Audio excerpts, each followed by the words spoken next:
इस video lecture में हम लोग पढ़ने जा रहे हैं solution.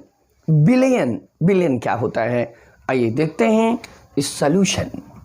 Most important topic for your syllabus. The homogeneous mixture of two or more substance are called as solution. दो या दो से अधिक पदार्थों का समांगी मिश्रण बिलियन कहलाता है।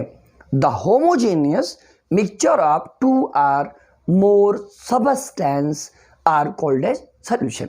अब यहाँ एक क्वेश्चन आपके मन में उठ रहा होगा कि समांगी बिलियन क्या होता है, समांगी मिश्रण क्या होता है। होमोजेनियस मिक्सचर कहते किसको हैं? दो system in which no any physically distinct part are called as homogeneous. दो system in which only one phase are present are called as homogeneous. More than one phases are present called as heterogeneous. Homogeneous समांगी, heterogeneous विषमांगी, ये हम phase प्रवस्था के आधार पे कहते हैं। अवस्था नहीं, प्रवस्था। प्रवस्था क्या होती है? किसी निकाय की भौतिकी रूप से जो अलग भाग होता है उसे हम प्रवस्था कहते हैं। अगर प्रवस्था एक ही है तब समांगी होगा, अगर प्रवस्था आपका एक से अधिक है तब वो विषमांगी होगा। तो हमारा बिलियन कैसा होता है? एक प्रवस्था वाला होता है, समांगी होता है। जैसे आप यहाँ ले लीजिए कोई ऑर्टिकल्स, इसमें पूरी तरह से पूरे निकाय में कोई अलग भाग नहीं है तो होमोजेनियस हो गया। अगर इस तरह का कोई है, ये बाउंड्रीज को सेपरेट करती है तो इसमें दो फेजेस हो गए, फेज वन हो गया, फेज गिव अप का सेकेंड हो जाएगा, तो ये हेट्रोजीनियस कहलाएगा। और अगर सब जगह एक ही तरह का है, कोई फिजिकली डिस्टिंक्ट पार्ट नहीं है, तो दैट इज होमोजेनियस और फेज आपका क्या होगा? वन होगा। तो आप नॉर्मली जानिए, चूंकि हमको फेज यहाँ नहीं पढ़ाना है, अगर एक ही कोई भी निकाय हो जिसमें एक प्रवस्था हो उसे क्या बोलते हैं? समांगी। और एक से अधिक प्रवस्थाएं हो तो उसको क्या बोलते हैं? विषमांगी। अगर फेज एक है तो समांगी होमोजेनियस होगा, और यदि फेज एक से अधिक है तो वो विषमांगी होगा, अर्थात हेट्रोजीनियस होगा। तो सॉल्यूशन कैसा होता है? होमोजीनियस होता है, ठीक है ना। इस वीडियो लेक्चर में हम लोग पढ़ने जा रहे हैं सॉल्यूशन। बिलियन क्या होता है, आइए देखते हैं इस solution. Most important topic for your syllabus. The homogeneous mixture of two or more substance are called as solution. दो या दो से अधिक पदार्थों का समांगी मिश्रण बिलियन कहलाता है। The homogeneous mixture of two or more substance are called as solution. अब यहाँ एक क्वेश्चन आपके मन में उठ रहा होगा कि समांगी बिलियन क्या होता है, समांगी मिश्रण क्या होता है। होमोजेनियस मिक्सचर कहते किसको हैं? दो system in which no any physically distinct part are called as homogeneous. Those system in which only one phase are present are called as homogeneous. More than one phases are present called as heterogeneous. Homogeneous समांगी, heterogeneous विषमांगी, ये हम phase प्रवस्था के आधार पे कहते हैं। अवस्था नहीं, प्रवस्था। प्रवस्था क्या होती है? किसी निकाय की भौतिकी रूप से जो अलग भाग होता है उसे हम प्रवस्था कहते हैं। अगर प्रवस्था एक ही है तब समांगी होगा, अगर प्रवस्था आपका एक से अधिक है तब वो विषमांगी होगा। तो हमारा बिलियन कैसा होता है? एक प्रवस्था वाला होता है, समांगी होता है। जैसे आप यहाँ ले लीजिए कोई ऑर्टिकल्स, इसमें पूरी तरह से पूरे निकाय में कोई अलग भाग नहीं है तो होमोजेनियस हो गया। अगर इस तरह का कोई है, ये बाउंड्रीज को सेपरेट करती है तो इसमें दो फेजेस हो गए, फेज वन हो गया, फेज गिव अप का सेकेंड हो जाएगा, तो ये हेट्रोजीनियस कहलाएगा। और अगर सब जगह एक ही तरह का है, कोई फिजिकली डिस्टिंक्ट पार्ट नहीं है, तो दैट इज होमोजेनियस और फेज आपका क्या होगा? वन होगा। तो आप नॉर्मली जानिए, चूंकि हमको फेज यहाँ नहीं पढ़ाना है, अगर एक ही कोई भी निकाय हो जिसमें एक प्रवस्था हो उसे क्या बोलते हैं? समांगी। और एक से अधिक प्रवस्थाएं हो तो उसको क्या बोलते हैं? विषमांगी। अगर फेज एक है तो समांगी होमोजेनियस होगा, और यदि फेज एक से अधिक है तो वो विषमांगी होगा, अर्थात हेट्रोजीनियस होगा। तो सॉल्यूशन कैसा होता है? होमोजीनियस होता है, ठीक है ना। सॉल्यूशन का जो टाइप होता है वो हमको थोड़ा यहाँ देखना चाहिए। वो क्या है, देखिए this binary solution. Binary solution means क्या होता है, टू कंपोनेंट। अगर सोल्यूशन में टू कंपोनेंट है तो बाइनरी होगा, थ्री कंपोनेंट है तो टर्नरी होगा, फोर कंपोनेंट है तो क्वार्टरनरी होगा, और मोर देन फोर अगर है तो क्या हो सकता है, दिस पॉलीटर्नरी। तो बात कंपोनेंट की होती है। हमको बाइनरी सॉल्यूशन पढ़ना है both academic and competitive classes में, तो ध्यान दें binary solution, ternary, quaternary, polyternary. Now we discuss on solute and solvent. Solute किसको कहते हैं, सॉल्वेंट किसको कहते हैं, हमको इस बात पर ध्यान देना है। तो विलयन का वह घटक जिसकी वास्तविक भौतिक अवस्था विलयन जैसी होती है उसे हम विलायक कहते हैं, और दूसरे घटक को हम विलेय कहते हैं। जैसे आपने क्या किया, वाटर में चीनी घोला गया है, ऐसा सॉल्यूशन लिया, तो आप अलग अलग जरा देखिए, वाटर का ओरिजिनल फिजिकल स्टेट क्या है, लिक्विड, और चीनी का क्या है, सॉलिड, और आपके विलयन का स्टेट कैसा दिख रहा है, लिक्विड। तो जो लिक्विड दिखता होगा वो होगा सॉल्वेंट, तो वाटर क्या होगा, सॉल्वेंट, और चीनी क्या होगी, सॉल्यूट। तो आप समझ गए। तो यहाँ पे देख लीजिए, those component of solution whose physical state like to the state of solution are called as, यहाँ पे देखें, are called as solvent and other component are called as solute. It means जिसकी वास्तविक भौतिक अवस्था विलयन जैसी होती है उसे हम विलायक कहते हैं, और अन्य घटक को हम विलेय कहते हैं। लेकिन यह परिभाषा, this definition fails for liquid liquid solution. अगर लिक्विड लिक्विड सॉल्यूशन है तो यह डिफिनेशन आपकी फेल कर जाती है। सॉलिड लिक्विड सॉल्यूशन में आप ये भी जाने, लिक्विड ऑलवेज सॉल्वेंट। अगर चीनी को आपने वाटर में घोला तो चीनी चाहे कम हो चाहे ज्यादा हो, वाटर हमेशा सॉल्वेंट होगा। नमक को यदि आपने वाटर में घोला तो वाटर हमेशा सॉल्वेंट होगा, चाहे नमक आप ज्यादा ही क्यों न ले लें। 50 ml वाटर में आप 100 ग्राम NaCl को डिजॉल्व कर दें, उसमें ऐड कर दें, लेकिन सॉल्वेंट आपका क्या कहा जाएगा, लिक्विड वाले कंपोनेंट को कहेंगे, मतलब वाटर को ही कहेंगे। तो ये भी आप जान सकते हैं। लेकिन ये डिफिनेशन लिक्विड लिक्विड के लिए ऑलरेडी फेल हो जाएगी। जैसे आपने वाटर को, इथेनॉल को, दोनों को मिला दिया, अब भौतिक अवस्था दोनों की सेम है, विलयन लिक्विड और विलेय विलायक दोनों लिक्विड, तो किसको विलेय कहें किसको विलायक, यहां फंस गए। तो उसके लिए अगली डिफिनेशन सुनिए, विलयन का वह घटक जिसकी मात्रा अपेक्षाकृत अधिक होती है उसे हम विलायक कहते हैं, जो कम मात्रा में होता है उसे हम विलेय कहते हैं। 100 ml वाटर में आपने 50 ml इथेनॉल डाला है, ऐड कर दिया, तो 50 ml इथेनॉल जो ऐड किया है तो कम है, 100 ml वाटर आपका ज्यादा है, तो इथेनॉल क्या होगा, सॉल्यूट, वाटर क्या होगा, सॉल्वेंट।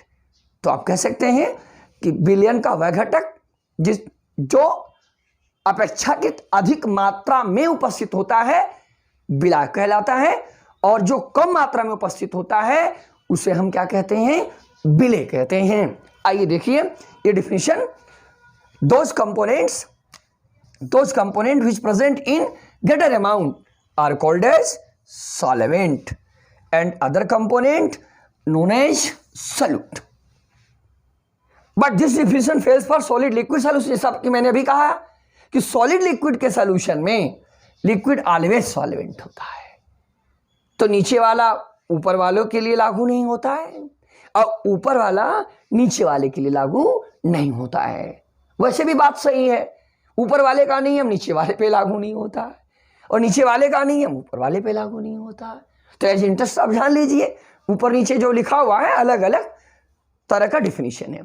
अब आपके मन में एक बहुत बड़ा क्वेश्चन उठ रहा है, मैं समझ रहा हूं कि जब दोनों लिक्विड सेम अमाउंट में हो, यानी आपने 50 ml वाटर लिया और 50 ml इथेनॉल भी लिया, दोनों को मिक्स कर दिया, अब कौन होगा सॉल्यूट कौन होगा सॉल्वेंट। तो आपको देखना है कि किसकी डिसॉल्विंग प्रॉपर्टी अच्छी है, किसकी डिसॉल्विंग कैपेसिटी अच्छी है, कौन सुपीरियर, सुपर और आइडियल सॉल्वेंट है। सॉल्वेंट की प्रॉपर्टी किसके पास ज्यादा है, तो उसके लिए डाइलेक्ट्रिक कांस्टेंट देखना पड़ेगा, डायपोल मोमेंट देखना पड़ेगा, पोलैरिटी पोलराइजेबिलिटी देखना पड़ेगा। There are many factor. आप ज्यादा परेशान ना हो, सीधे सीधे समझें। वाटर की डिसॉल्विंग प्रॉपर्टी ज्यादा होती है, वाटर विलायक की तरह ज्यादा काम करता है। क्यों?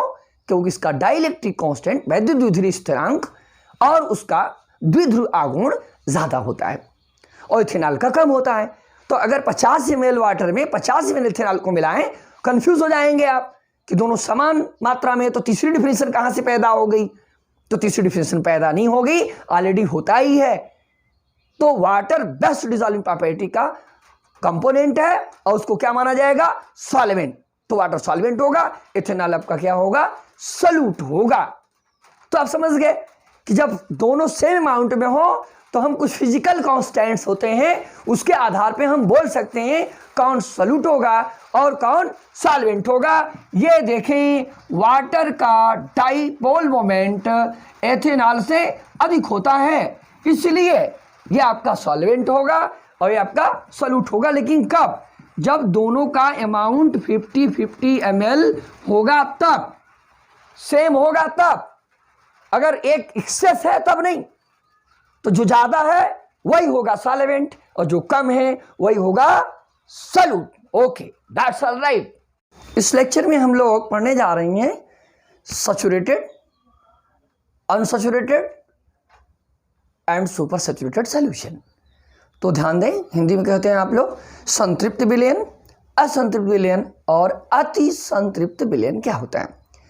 तो ऐसा विलयन जिसमें स्थिर ताप पर और अधिक विलय की मात्रा नहीं घोली जा सकती है, उसे संतृप्त विलयन कहा जाता है।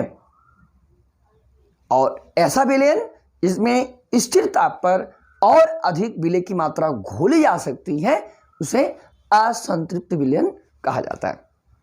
Saturated solutions are those solutions in which no more amount of solute is dissolved at constant temperature. On the other hand, unsaturated solutions are those solutions in which more amount of solute dissolve at constant temperature. तो ध्यान दें, यहां पर मामला होता है कि जैसे हमने लिया कोई सोल्यूशन ए लिया, ये सोल्यूशन ए है, ये कोई सोल्यूशन हमने लिया वो बी है। तो सोल्यूशन ए में हमने सोल्यूट को डिसॉल्व करना चाहा इस टेम्परेचर पर, तो डिसॉल्व नहीं हुआ। इट मीन्स ये सैचुरेटेड सोल्यूशन है और इसमें हमने सोल्यूट को डाला तो डिसॉल्व हो गया। No more amount of solute is dissolve, no more amount of solute is dissolve, called a saturated solution. क्या कहेंगे हम लोग इसको? सैचुरेटेड सोल्यूशन कहेंगे। और यहां पे क्या हुआ? More amount of solute is dissolve, that's why called as unsaturated solution. तो फिर से ध्यान दीजिए, दो solution in which no more amount of solute is dissolve at constant temperature or given temperature are called as saturated solution. On the other hand, solution in which at constant temperature more amount of solute is dissolved is referred to as unsaturated solution. यानी ऐसा विलयन जिसमें स्थिर ताप पर और अधिक विलय की मात्रा घोली जा सकती है, संतृप्त विलयन कहलाता है। जबकि ऐसा विलयन जिसमें स्थिर ताप पर और अधिक विलय की मात्रा नहीं घोली जा सकती है, उसे संतृप्त कहते हैं। और अधिक विलय मात्रा घोली जा सकती हो तब क्या कहते हैं? असंतृप्त कहते हैं। तो कोई कंफ्यूजन नहीं, विशेष तरह ध्यान दें। सैचुरेटेड वो होता है जिसमें और अधिक विलय की मात्रा नहीं घोली जा सकती है, और अनसैचुरेटेड वो होता है जिसमें और अधिक विलय की मात्रा घोली जा सकती है। अब मामला आता है कि ये सुपर सैचुरेटेड क्या है। अगर सैचुरेटेड सॉल्यूशन है उसमें उससे जितनी कैपेसिटी होती है, जितना अमाउंट नीडेड है सोल्यूट का सैचुरेटेड सॉल्यूशन बनाने के लिए, उससे ज़्यादा अमाउंट इसमें आप एक्सेस डाल दीजिए तो अनडिजॉल्व के फॉर्म में वो पड़ा रहेगा। तो उसको हम क्या कहते हैं? बोलते हैं सुपर सैचुरेटेड सॉल्यूशन। यानी किसी भी विलयन में, यानी किसी विलायक का संतृप्त विलयन बनाने के लिए जितना विलय आवश्यक होता है उससे भी अधिक विलय अगर उसमें उपस्थित है तो अति संतृप्त कहलाता है, उसे कहते हैं सुपर सैचुरेटेड सॉल्यूशन। और जितना सैचुरेशन के लिए आवश्यक है, जितना डिजॉल्व हो सके तो उसको कहते हैं सैचुरेटेड। उससे कम अगर है तो उसे कहते हैं अनसैचुरेटेड। तो समझ रहे हैं, 3 टर्म हमने लेके यहाँ पे डिस्कस किया है, super saturated, saturated and unsaturated. एक और बात बड़ी ही इंटरेस्टिंग है, सैचुरेटेड के लिए कैसे आप बनाएंगे। कभी कभी पूछा जाता है कि how we can prepare saturated solution in lab. Lab में आप संतृप्त विलेन कैसे बनाएंगे। First of all we consider let in the solvent, then we added the solute. हम स्थिर ताप पर किसी विलायक को, जैसे वाटर या वाटर लेते हैं, उसमें नमक को घोलते जाते हैं और थोड़ा थोड़ा मिलाते रहते हैं, देखते हैं, उसको हिलाते रहते हैं। एक ऐसी सिचुएशन आती है जब नमक का घुलना बंद हो जाता है, देखते हैं कुछ पार्टिकल मैंने उसमें डाला तो नीचे बैठ गया। जैसे ही हमको ये आभास हो, दिखाई पड़े, ट्रांसपेरेंट लेना पड़ेगा आपको, यानी एक बीकर में आप 50 ml वाटर ले लीजिए और उसमें 2 ग्राम 3 ग्राम एक हिसाब से NaCl को पहले डालिए, उसको डिजॉल्व करते रहिए। तो आप लास्ट में देखेंगे डिजॉल्व होते होते एक ऐसी कंडीशंस आएगी, टेम्परेचर कांस्टेंट होना चाहिए कि और अधिक नमक अब नहीं घुल रहा है। एक पार्टिकल आपने एक्स्ट्रा डाला तो नीचे बैठ गया, उसको फिर हिलाइए, घुल गया। तो ऐसी सिचुएशन को हम कहते हैं सैचुरेटेड, संतृप्त विलेन बन गया। तो मेरा विलेन कैसा होगा, संतृप्त। चीनी का विलेन बनाना है, आपने 50 ml वाटर ले लिया, उसमें चीनी को डालते रहे और जब देखा कि चीनी का घुलना बंद हो गया, एक पार्टिकल, सम पार्टिकल उसके सेटल डाउन हो गए, उस पर छोड़ दीजिए। यही क्या है, सैचुरेटेड सॉल्यूशन है। लेकिन देखेंगे कब, जब अब सुपर हो जाएगा, एग्जैक्टली ऑल डिजॉल्व हो जाता है। जो एक भी पार्टिकल एक्स्ट्रा अगर है तो सुपर माना जाता है, बट वो प्रिडिक्ट नहीं कर पाएंगे। तो ऐसे ही आप बना लेंगे। अगर कोई पूछता है कुछ पार्टिकल जब नीचे बैठ गए तो एक्सेस हो गया, तो कहिए सर वो तो सुपर सैचुरेट हो ही गया, लेकिन हम कैसे जान पाएंगे कि ये सैचुरेशन अब हो गया, ठीक है ना। तो इस तरह से टेम्परेचर, अगर टेम्परेचर कांस्टेंट नहीं करेंगे तब आप नहीं बना सकते हैं। चलिए इधर देखते हैं, यहाँ पे थोड़ा सा टेम्परेचर का भी इफेक्ट पड़ता है। अगर कोई सुपर सैचुरेटेड है, उसको आप हीटिंग कर दीजिए, हीट कर दीजिए, तो क्या हो जाएगा, सैचुरेटेड हो जाएगा। सैचुरेटेड है, अगर उसको भी हीट कर दीजिए तो क्या हो जाएगा, अनसैचुरेटेड हो जाएगा, क्योंकि डिजॉल्व सॉल्बिलिटी बढ़ जाती है। अगर आप कूलिंग करें तो अनसैचुरेटेड क्या हो जाएगा, सैचुरेटेड। फिर ये सुपर सैचुरेटेड क्या हो जाएगा, ये सैचुरेटेड क्या हो जाएगा, सुपर सैचुरेटेड। तो टेम्परेचर चेंज करेंगे तो कंडीशन चेंज होंगी। यानी सुपर सैचुरेटेड सॉल्यूशन को अगर सैचुरेटेड करना है तो हीट कर दीजिए, और सैचुरेटेड को अगर अनसैचुरेटेड करना है तो उसको भी हीट कर दीजिए। कूल करेंगे तो ये सैचुरेट हो जाएगा, सैचुरेट को हीट कर कूल करेंगे तो सुपर हो जाएगा। अब कहते नहीं सर सुपर को भी हम कूल करना चाहते हैं, भाई क्रिस्टलाइजेशन हो जाएगा, क्योंकि ये अनस्टेबल होता है, हमेशा सुपर सैचुरेटेड सैचुरेटेड में चेंज होता रहता है, तो अनस्टेबल केस है। तो अगर इसका आप कूलिंग करेंगे तो इससे क्रिस्टल मिल जाएंगे, क्या मिल जाएंगे, क्रिस्टल फॉर्म हो जाएंगे। तो ये रहा आपका saturated, unsaturated and super saturated solution. ऐसे ही हम आपको वीडियो लेक्चर में भी मिलते रहेंगे, मेरी लाइव क्लास है उसमें भी हम मिल रहे हैं।